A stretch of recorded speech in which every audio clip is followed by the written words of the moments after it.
Got some injury news and the injury report that dropped yesterday, as well as some injury updates for some big-time players for the New Orleans Saints. And we're going to dive into all of that and then some on today's show. But before we get into that, don't forget to hit the thumbs up icon. And I want to give a very special shout-out to Prize Picks for making today's show possible.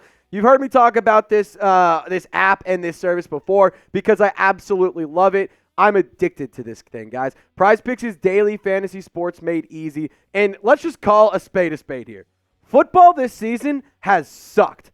But with Prize Picks, it's been a little bit more fun. You just pick 2 to 6 players, choose more or less based on a numerical stat projection, and you make some money. So Prize Picks is offering this awesome deal for the Demons and Goblins. New from Prize Picks, you can now make it easier or harder to win. You can win up to 100 times your money with the Demon Picks. You see it on your screen. I got Taysom Hill, half a rushing or receiving touchdown. That's my Demon pick, and I'm going to win some big-time money if he finds the end zone. I also am going to take the more on Alvin Kamara rushing yards against the Rams defense. And then here's the thing. The Saints have been forcing a lot of turnovers this year. I think Matthew Stafford's going to throw an interception, so I'm going to put more on that projected stat. And you can follow my picks. You can fade my picks. You can do whatever you want. Just to make sure you do it with Prize Picks. One more time, guys, it's prizepicks.com/CLNS. And use that promo code CLNS for a first deposit match up to $100. Shout out to Prize Picks for making today's video possible. It's daily fantasy sports made easy. All that information in the comment section and description of this video. All right, let's get into the injury update. Enough wasting time. I want to talk about Chris Olave because number 12, he is still rehabbing his injury, and he was out versus the New York Giants. And Nick Underhill literally 2 minutes ago tweeted this out saying, Chris Olave was at practice, but we only saw special teams today, so no idea on participation. So Chris Olave was present for what media availability or what the media was available to see. And Dennis Allen yesterday said that he expected him to participate in some form or fashion in the walkthroughs, which is what we got today. And Dennis Allen said yesterday in his press conference, it's too early in the week to determine where he's at and whether or not he's going to be able to play. But guys, this is a very tantalizing, very talented football player who's put up some really good numbers. 72 receptions. He matched his receptions for last year. Hasn't eclipsed 1,000-yard mark, so a little bit less production there, but there's still time for him to get there. 4 touchdowns on the year, 12.8 yards per catch, and he is a big-time contributor to this offense who struggled a lot at times. Getting Chris Olave back will be huge for the New Orleans Saints offense. I mean, last week we saw a lot of guys have to step up and a lot of guys make some plays when they necessarily wouldn't have to do that when Chris Olave is on the field. And why this is huge, not just for the Saints offense, but for the playoff implications, is because the playoff odds shake out as follows. You see right here, the New Orleans Saints with a win over the Rams have a 68% chance to make the postseason.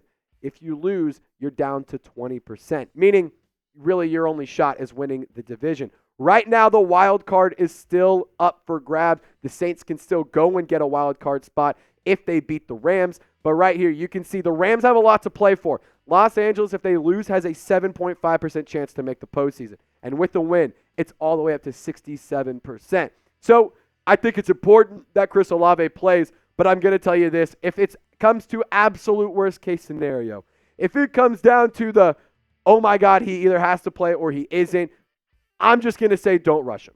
Do not rush a player like Chris Olave back. Right now, your playoff hopes are alive. Last week, you played fine.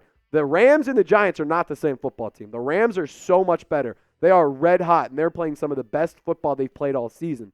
However, I do believe that Chris Olave is one of those players that you have to value for a long time to come. And of course, he can get healthy on the offseason. But what happens if the Saints are able to beat the Rams without Olave? And what if they rush him back and he re-aggravates the injury? Like, that's my point. There are more important games with the Week 17 matchup against the Bucs and the Week 18 matchup against the Falcons that I think are more important for Olave to play at. But I do want him to play, and I think he will be able to go on Thursday night, but we'll have to see. But I need you to help me send some good vibes to number 12. If you want Olave to play on Thursday Night Football, you see what you got to do. hit that thumbs up icon, like this video, so that way Chris Olave can see, we all need you, Chris. We're rooting for you, and we believe in you. But I also am going to say, I want to give some credit to the wide receivers and tight ends for stepping up last week. There were a lot of football players who made some plays last week. And the New Orleans Saints offense was very, very beat up. You're out Michael Thomas. You're out Chris Olave. But you got Rashid Shaheed back from injury, who had a pretty good day. Of course, it wasn't exactly what you wanted to see. 3 receptions, 36 yards. You want to see better production out of him because he has the ability to absolutely burn a defense, take the top off a defense, and just make plays every single time the ball is in his hands. But that being said, when you're returning from injury, I'm glad that he wasn't overutilized. I'm glad that Derek Carr and Pete Carmichael didn't lean on 22 to 22 too. They didn't lean on Shaheed to lead the offense and take over for the offense. So I want to give props to Rashid Shaheed for returning from injury and playing well, but I want to give credit to 3 guys who really stepped up, in my opinion. Lynn Bowden Jr., 3 receptions for 31 yards. He was great. He found open space. He was shifty. And I think that the Saints have found a pretty solid, call it wide receiver 4, wide receiver 5 in Lynn Bowden. I know that that's not the sexiest position you could have, but it's an important one to have. If you have 3 great wide receivers, but then there's a massive drop-off, not good news. Lynn Bowden is showing that he can be a good player. Juwan Johnson found the end zone for the first time this season. He had 2 catches for 38 yards. It's so good to see Mr. Reliable living up to that nickname that we gave him last offseason. And I want to see him continue to build off of the momentum that he created. And I also want to see him continue to be a big-time factor for the Saints offense, as well as Jimmy Graham in the red zone. And A.T. Perry, man, it seems like every single time that guy has a ball, thrown near him, he's going to go make a play. 2 catches, 34 yards for the rookie out of Wake Forest. I think he might be the steal of the draft for the New Orleans Saints. It's between him and Jordan Howden. Those 2 players have been stellar for New Orleans this year. And I also think that it was really good to see the offense being spread out. It wasn't just the Alvin Kamara show. It wasn't just the Taysom Hill show. It wasn't just the Rashid Shaheed show. Everyone got involved.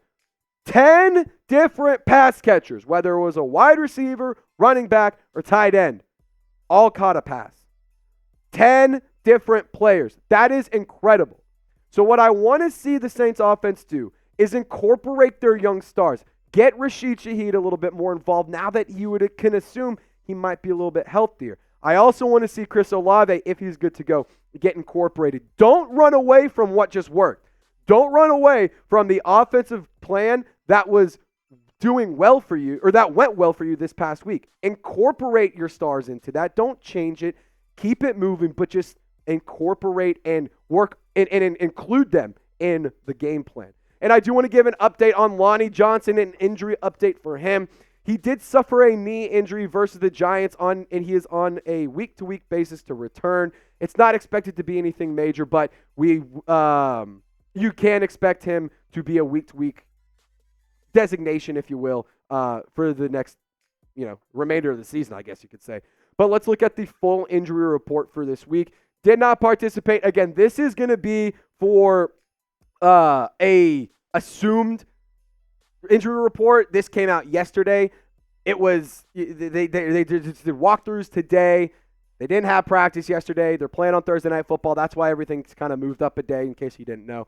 But here is the injury report. You can see it to my side right here. Isaiah Foskey is still out. Lonnie Johnson, like we just talked about. Kendre Miller still has not participated with that ankle injury. Chris Olave, we just talked about him. Ryan Ramczyk also projected to not participate.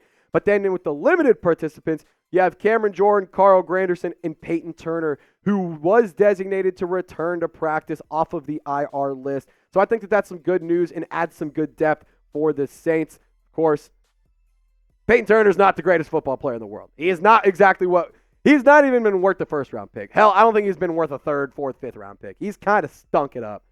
But you want to be healthy down the stretch. You want to have your players, all of your players, available, especially when it comes to fighting for a playoff spot or playing in the playoffs. So there is something to say about that. And I have injury updates around Michael Thomas and Marshon Lattimore that you guys do not want to miss out on. But before we get into that, I want to ask you guys to help me out. I'm challenging you, Saints fans. You see number 25 right there? You see he's got that wood. We're bringing that wood on Thursday night. So let's get 25 new subscribers for my guy, Reggie Bush. I turned 25 years old. Reggie Bush turns 25, or is number 25, and we're approaching 25K subs on the channel. So, hey, this is the week of 25. So let's get 25 subs on today's video. Hit that big red button, 100% free content, plus we'll be live Thursday night. So injury updates, as I promised, for Michael Thomas and Marshon Lattimore. And you're going to see the note. It's damn near the exact same. So for Michael Thomas, the practice window is not expected to open this week. He's dealing with that knee issue. He got placed on IR a few weeks ago, but he is still in the rehab process. He had a good week of rehab from what reports are saying, but we have to see if he's going to be able to go. Looks like he's not going to be able to return to practice this week, but maybe next week for the Bucs game. Here's the next one. Same exact thing. It's the same shit, different title. Practice window is not expected to open this week. This is due to an ankle injury, and he is in the rehab process, so hopefully Marshon Lattimore can be good to go. Hopefully he can come back this season. Nick Underhill, I saw on Twitter the other day, said there's no timetable. We don't know when Marshon Lattimore is going to come back. Michael Thomas, he could return before the end of the regular season, but Marshon Lattimore, it's kind of like we don't really know what's going to happen with him kind of situation. And I will say this, I do think it makes some sense. Of course, I want two of the best football players on the field at any given time and any given game. I want them on the field. That being said, I think it does make some sense. New Orleans is on a short week. You have to travel to Los Angeles for your away game, so I get it. I understand why they're not going to try and rush them back for this week because like we talked about earlier and like we discussed earlier in the video, next week and the week after are more important than this week. This is a very important week to keep your playoff hopes alive, just in general, to maybe go get that wild card spot. If you lose, though, you're still okay. You can win the division. It's just going to be a little bit harder and a little bit murkier waters, if you will. So that's kind of the injury updates in the news to discuss today. Nothing really too notable to discuss in terms of other updates or other players that were injured. There's really nothing too important or not like too major to discuss. So I want you guys to let me know who you got. Type S for Saints, type R for Rams. I want you guys to spam and flood the comment section with a bunch of S's because we all know it's FLA. Who dat? Let's go, baby. And a little sneak peek, a little prize for those of y'all who stuck around for the entire video. So I put out this tweet yesterday. It has like 400,000 views or something at this point. I mean, it's going absolutely nuclear. It's found itself to Raiders Twitter. It's found itself to Falcons Twitter. It's going crazy in Saints Twitter. So here's the tweet. Jane Daniels, in a video, when him and Malik Neighbors working out, said, "Are we a package deal, bro?" Malik Neighbors said, "I'm not going to the Saints." Does this mean Jane Daniels is staying in Louisiana? Does this mean Jane Daniels wants to be a Saint? We're going to talk about this all tomorrow, so be sure to subscribe and turn on your noties. And y'all stay golden. We'll catch you next time.